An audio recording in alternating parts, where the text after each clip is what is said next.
Bon, vous le savez, j'ai tout mon écosystème chez Apple et j'ai l'occasion d'essayer plein de leurs produits.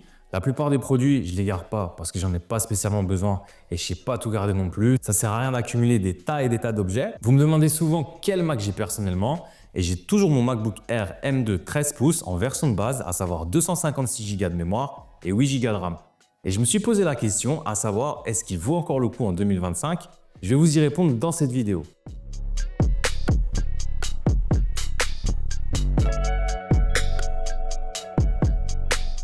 Tout d'abord, en termes de design, ce MacBook Air M2 est totalement dans l'air du temps. On le sait, quand Apple met à jour un design d'un produit, on peut être sûr que ce design restera quelques années. Un design qui est toujours aussi premium et qui personnellement me plaît énormément. C'est sobre, beau et il ne faut pas se mentir. Les produits Apple, ça a quand même de la gueule. L'écran 13 pouces me va toujours parfaitement. J'ai pu essayer le MacBook Air M3 en 15 pouces. J'ai beaucoup aimé le format, mais je trouve ça vraiment trop encombrant et chiant à transporter. Ça prend quand même beaucoup de place et c'est quand même beaucoup plus lourd quand tu le transportes au quotidien.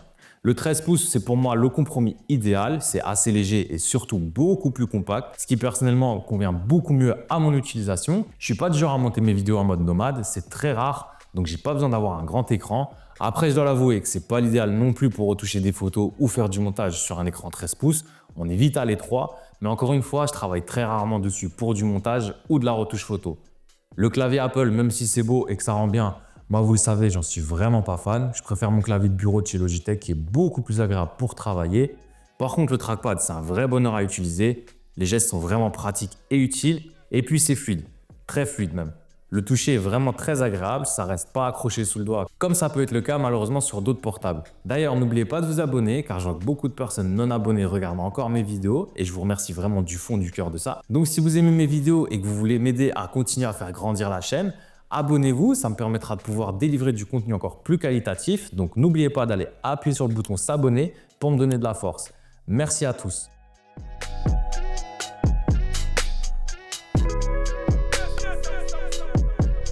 Alors dans mon utilisation quotidienne, je dois l'avouer que quand j'ai eu ce MacBook dans les premières semaines, voire les premiers mois, j'ai utilisé tous les jours, que ce soit pour mes petits montages, des petites retouches photos ou écrire mes scripts. Depuis quelques mois, je l'utilise beaucoup moins, non pas parce qu'il n'est pas performant, loin de là, mais plutôt parce qu'au quotidien, je préfère quand même travailler sur mon Mac Studio et avec un écran qui fait 28 pouces. C'est bien plus pratique pour travailler de l'image, je ne vais pas vous mentir. Pour le moment, je l'utilise pour écrire encore mes scripts, parce que quand j'écris mes scripts, j'aime pas être spécialement bloqué sur mon bureau. J'aime être dans des pièces différentes pour trouver de l'inspiration. Donc j'écris on va dire 85% de mes scripts encore sur ce MacBook Air M2. Concernant les montages, j'en fais très peu parce que comme je vous l'ai dit, j'ai mon Mac Studio et mon écran 28 pouces qui m'offrent beaucoup plus de confort et de puissance et surtout d'espace quand je fais mon montage. Et en parlant de puissance, ce MacBook Air M2 tient toujours largement la route en termes de performance. Il n'est vraiment pas à la traîne et me permet de faire les mêmes tâches qu'il y a plus d'un an avec toujours autant de vitesse et de facilité. Encore une fois, lors de mon test complet, comme je vous l'avais dit, vous ne ferez pas non plus des montages de films ou plein de VFX, mais pour du montage simple, pour de la création de contenu, pour les réseaux ou même pour faire des vidéos un peu plus longues pour YouTube, il fait largement le travail et il le fait vraiment bien. Honnêtement, ayant essayé le MacBook Air M3 il y a quelques mois, j'ai pas vu de différence énorme entre les deux. Je suis donc toujours autant satisfait des performances de mon MacBook Air M2, même concernant le SSD, parce qu'on me demande souvent « oui, mais tu prends les versions les plus basiques ».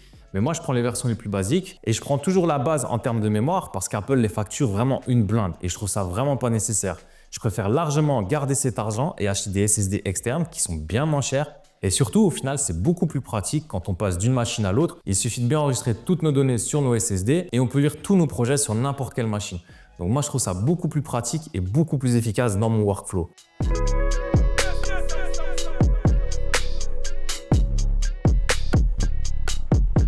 À propos de la batterie, à peu près plus d'un an à l'utiliser, je commence à sentir une petite différence par rapport au début. C'est vraiment très minime, mais je sens qu'il tient un petit peu moins sur une charge complète. Je dirais que ça doit se jouer sur 45 minutes, voire 1 heure en moins qu'avant, mais ça reste limité et la batterie est toujours aussi bonne. C'est vraiment agréable de pouvoir partir avec et se dire qu'on n'a pas spécialement besoin de rester à proximité d'une prise pour le charger.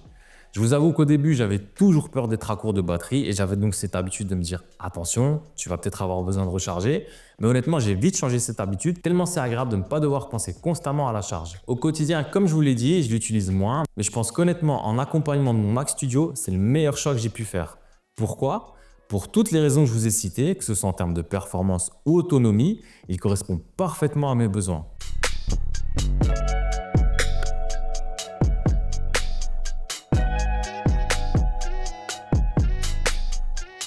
Concernant le prix, c'est là où un MacBook Air M2 en 2025 peut se discuter. Alors pour moi, il y a deux types d'acheteurs. Ceux qui ont déjà un MacBook Air M2 et qui se demandent s'il faut upgrader. Et il y a ceux qui n'ont pas de MacBook Air ou un MacBook Air beaucoup plus ancien et qui veulent donc acheter un nouveau MacBook. Et je vais être franc, si vous comptez l'acheter neuf chez Apple, je vous le conseille absolument pas. Il est actuellement à 1199 € pour la version de base en 16 Go de RAM. Parce que oui, désormais la RAM minimale est de 16 Go chez Apple, ce qui n'était pas trop tôt, vraiment. Et à 1199 €, pour moi, je trouve qu'il est trop cher, surtout quand on sait que le M3 est à 1299 €. Même si je vous ai dit que les différences sont minimes, pour 100 € de plus, autant aller sur la version supérieure. Par contre, il est possible de le trouver sur Amazon ou encore d'autres plateformes aux alentours de 1000 €. Et là, je trouve qu'il en vaut la peine, tout simplement parce que la différence avec le M3 est tellement minime que personnellement, je ne trouve pas que ça en vaille la peine d'investir 300 € de plus. Comme je vous l'ai dit, autant les mettre dans des SSD externes, c'est bien plus pratique. Donc si vous avez déjà un MacBook Air M2, gardez-le. Il est toujours plus qu'excellent et performant, même en 2025. Ceux qui n'en ont pas ou qui en ont plus ancien, je porterai mon choix sur ce M2 parce que, encore une fois, il est excellent et n'a aucune différence majeure avec le M3. Si vous pouvez attendre, je vous conseille même d'attendre la sortie des MacBook Air M4 qui devrait arriver d'ici mars, car tous les prix vont forcément baisser et peut-être qu'on aura une surprise avec le MacBook Air M4.